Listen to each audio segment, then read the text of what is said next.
দেখুন, কে কার ধর্মের অবমাননা করছে আমার তার ব্যাখ্যা দেওয়া চলে না, কিন্তু বিধানসভার মধ্যে বিরোধী দল যারা, সে যে পার্টিরই হোক, সে যাই হোক, বিরোধী দলের বিধানসভার মধ্যে মতামতকে ব্যক্ত করবার অধিকার ভারতবর্ষের সংসদীয় ব্যবস্থা দিয়েছে। সেই সংসদীয় ব্যবস্থায় বক্তব্য বলার পর সেই বক্তব্য যদি অসংসদীয় হয়, যাকে আমরা আনপার্লামেন্টারিয়ান বলি, আনপার্লামেন্টারি যদি কোনো কিছু হয়, অসংসদীয় কোনো বক্তব্য হয়, তাহলে স্পিকার, সরকারি দল সবাই মিলে দাবি করে সেটাকে আমরা বাদ দিতে পারি, ডিলিট করতে পারি, এক্সপান্ড করতে পারি সেই বিবরণী থেকে। কিন্তু বিধানসভার মধ্যে ঢুকতে দেব না, বলতে দেব না, এটার মধ্যে দিয়ে এক ধরনের গণতন্ত্রকে অস্বীকার করবার মানসিকতার প্রকাশ পায়। এই প্রতিবাদ আমরা ভারতবর্ষের পার্লামেন্টে করেছি আমাদের দলের পক্ষ থেকে। তাই যখন আমরা পার্লামেন্টে দাঁড়িয়ে প্রতিবাদ করতে পারি, তখন আমরা বলবো সারা ভারতবর্ষের সর্বত্র সংসদীয় ব্যবস্থায় বিরোধী দলের মতামতকে প্রকাশ করবার অধিকার দেওয়া হোক। সেই মতামত যদি, আবার বলছি, যদি অসংসদীয় হয়, অর্থাৎ সংসদে বলার বিরুদ্ধে হয়, সংসদে বলার জন্য শোভনীয় না হয়, সংসদে বলার ক্ষেত্রে অশোভনীয় হয়, তাহলে তাকে বিবরণী থেকে বাদ দেওয়ার অধিকার স্পিকারের আছে। সেটা তারা ব্যবহার করতে পারে, সেটা তারা প্রয়োগ করতে পারে। পশ্চিমবঙ্গে যে রাজনীতিটা হচ্ছে সেটা হচ্ছে এই, মমতা ব্যানার্জি খুব চালাকি করে বিজেপির সঙ্গে এই মুহূর্তে কে কার থেকে বড় হিন্দু সেই প্রতিযোগিতায় নেমেছে, যেটাকে আমরা বলতে পারি কম্পিটিটিভ হিন্দুইজম। অর্থাৎ মমতা দিদি দেখাচ্ছে আমি মোদির থেকে বড় হিন্দু। আমি দেখো পুরীর আদলে আমি দীঘাতে জগন্নাথের মন্দির বানাচ্ছি। অর্থাৎ বলার মানে এই যে আমি মোদির থেকে কম হিন্দু নই। হাম কিসি সে কম নাই, শিখেছি আমরা সিনেমায়। এখানে দিদি বলছে আমি মোদির থেকে কম হিন্দু নই। তাই মোদির দলের কোন লোক যদি আমাকে হিন্দু বিরোধী বলে, তাকে আমি প্রমাণ করে দেব যে পশ্চিমবঙ্গে আমি কম হিন্দু প্রেমী নয়। তাই আমি দুর্গাপুজোতে চাঁদা দিই, তাই আমি মন্দির করছি। কারণ মমতা ব্যানার্জি একটা জিনিস জানে যে পশ্চিমবঙ্গে যারা সংখ্যালঘু মুসলমান আছে, সেই সংখ্যালঘু মুসলমান সম্প্রদায়ের মানুষকে মোদির জুজু দেখিয়ে, মোদির ভয় দেখিয়ে আমার পক্ষে আমি রাখতে পারবো। এটা তো আমার ট্রাম্প কার্ড আছেই। এইবার আমি প্রতিযোগিতামূলক হিন্দুত্ব রাজনীতি করে, প্রতিযোগিতামূলক হিন্দুবাদী রাজনীতি করে আমি হিন্দুদের কতটা অংশকে আমার পক্ষে রাখতে পারবো, দিদির কাছে এটা এখন একটা বড় চ্যালেঞ্জ। সেই জন্যে আজকে বিজেপির সঙ্গে মমতা ব্যানার্জিকে পশ্চিমবঙ্গের বিধানসভায় প্রতিযোগিতামূলক হিন্দুত্বের রাজনীতি করতে হচ্ছে। এটা বাংলার দুর্ভাগ্য। বেকার যুবক কোথায় কাজ পাবে তা নিয়ে মাথা ব্যথা নেই, শিল্প কোথায় হবে তা নিয়ে মাথা ব্যথা নেই, সারা বাংলা লুট হয়ে গেল তা নিয়ে মাথা ব্যথা নেই, বাংলার মানুষের মাথা পিছু আয় ভারতবর্ষের পিছনের সাইডে চলে গেছে, মাথা ব্যথা নেই, দক্ষিণ ভারতের রাজ্যগুলো এগিয়ে চলেছে, আমরা পিছিয়ে, তা নিয়ে মাথা ব্যথা নাই। পশ্চিমবঙ্গে বিধানসভায় যদি আলোচনা হতো যে পশ্চিমবঙ্গে 14-15 বছরের মুখ্যমন্ত্রী মমতা ব্যানার্জির নেতৃত্বে এই বাংলায় কতটা শিল্প এলো, শিল্পে বিনিয়োগ কোথায় হলো, কত যুবকের বেকারত্ব ঘুচলো, কত যুবকের রোজগার হলো, তার যদি চর্চা হতো, আগামী দিনে শিল্প নিয়ে কি করা যায় তার যদি সবাই মিলে আলোচনা করত, তাহলে বাংলার মানুষ উপকৃত হতো, বাংলার ভবিষ্যৎ প্রজন্ম উপকৃত হতো। কিন্তু আমরা বাংলাকে এক অন্ধকার যুগের মধ্যে ঠেলে দিচ্ছি। আমরা আগে গর্ব করে বলতাম দিল্লিতে এসে যে পশ্চিমবঙ্গের রাজ্যের আমি একজন প্রতিনিধি। সেই বাংলা যেখানটায় ধর্ম নিয়ে রাজনীতি হয় না, জাত নিয়ে রাজনীতি হয় না, একথা আমি বলতাম আগে ভারতবর্ষের পার্লামেন্টে এসে, আজ বলতে পারছি না। সেখানটায় আজ মমতা ব্যানার্জি মোদির থেকে, দিদি মোদির থেকে বড় হিন্দু প্রমাণ করার প্রতিযোগিতা নেমেছে। আর জিহাদি নাম করে মুসলমান সম্প্রদায়ের মানুষকে জোর করে মমতা ব্যানার্জির কোলে ঠেলে দেওয়া হচ্ছে।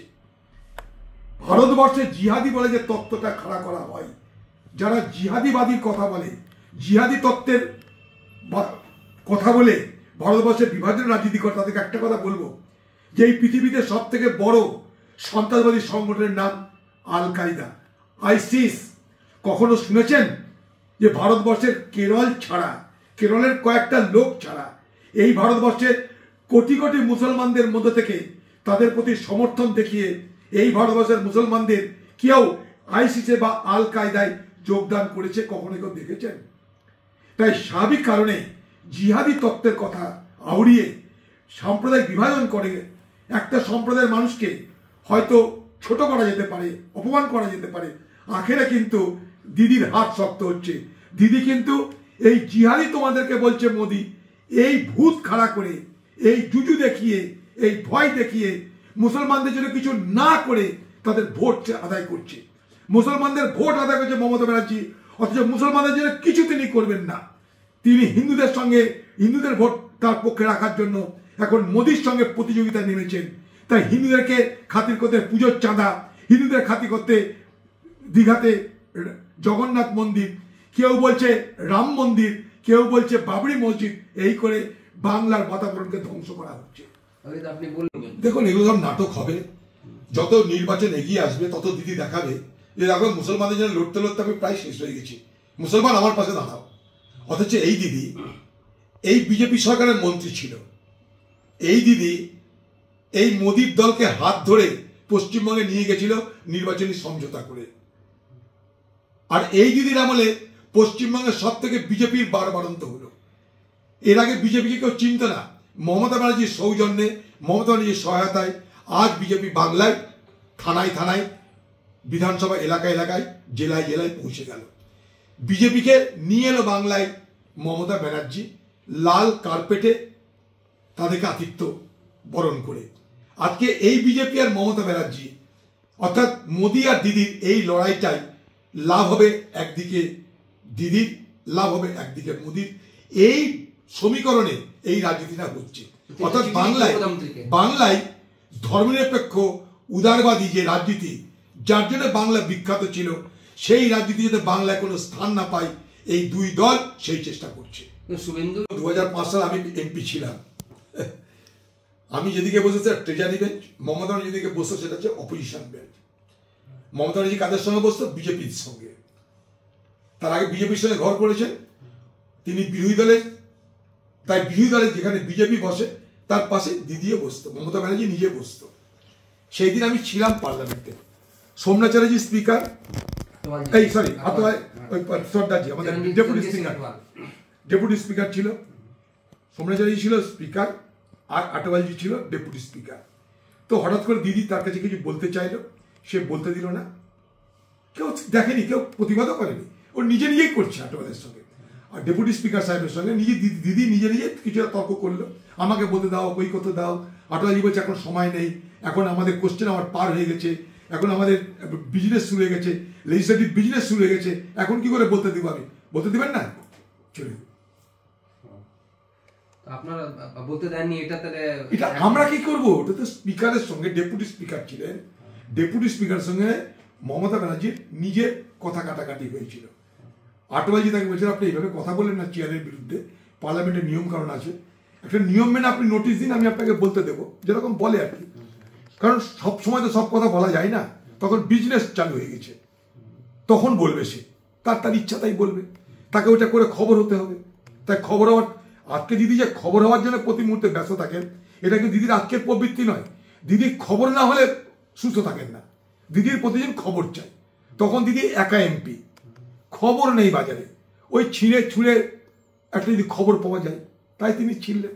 দিদি এ কাজ অনেকবার করেছেন, পার্লামেন্টে একবার না। বিধানসভাতে তিনি বলছেন ভাঙচুরে তিনি অংশ নেননি, তার কথাতে ভাঙচুর হয়েছে। আপনারা জানেন যে সেদিনের সিঙ্গুরের আন্দোলন, সেদিনের নন্দীগ্রামের আন্দোলন, তার কথাতে ভাঙচুর হয়েছে, সবাই জানে, এটা অন রেকর্ড। এগুলো তিনি ভাঙচুরে বেশি বিশ্বাস করেন, তিনি মনে করেন যে ভাঙচুরের মধ্য দিয়েই সব থেকে বড় রাজনীতি হয়। তাই বাংলায় সবকিছুকে ভাঙচুরের নায়িকা হচ্ছে মমতা ব্যানার্জি। বাংলার শিল্পকে তছনছ করেছেন তিনি, বাংলার সুস্থতাকে নষ্ট করেছেন, বাংলার সাম্প্রদায়িক সম্প্রীতিকে ভাঙচুর করেছেন, বাংলার মানুষের স্বাধীনতাকে ভাঙচুর করে তছনছ করেছেন। অর্থাৎ তছনছ করার মধ্য দিয়ে বাংলার মুখ্যমন্ত্রী মমতা ব্যানার্জির উত্থান। তাই তছনছ, ভাঙচুর, দুর্নীতির মধ্যেই তার উত্থান, দুর্নীতির মধ্যে তার পতন। সেই সঙ্গে ডিএনটিভি বাংলার সমস্ত দর্শককে আমার প্রণাম।